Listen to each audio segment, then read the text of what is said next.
Llavors que Barberà és el tema de G que hem estat treballant. Aquest tema finalment l'acabem amb la tasca del gran vídeo. Barberà en blanc i negre. Aquesta tasca es tractava de buscar informació sobre alguns jocs de Barberà. En el meu cas, jo vaig triar l'estació. Després de buscar tota la informació, has de fer un Google Documents com el que sortirà a continuació.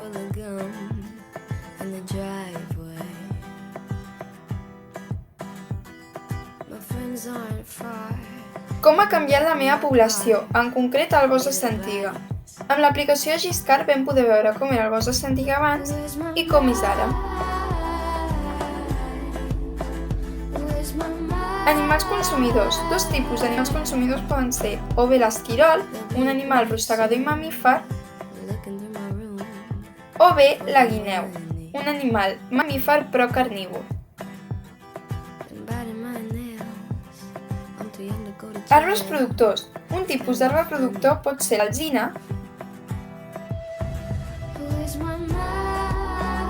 o el pi. Excursió al bosc. L'excursió al bosc de Santiga va ser una excursió molt interessant. Sobretot trobar-nos petjades d'animals va ser el que més em va agradar.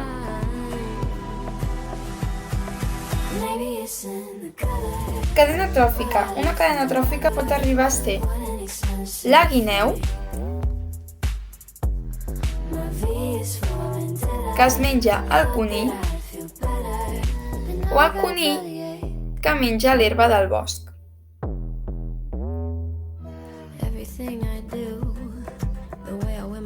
Tres consells per canviar el bosc. 1. Menys fàbriques. 2. Menys plàstics. I 3. Menys caça. Aquest ha sigut el meu vídeo. Espero que us hagi agradat. Adeu!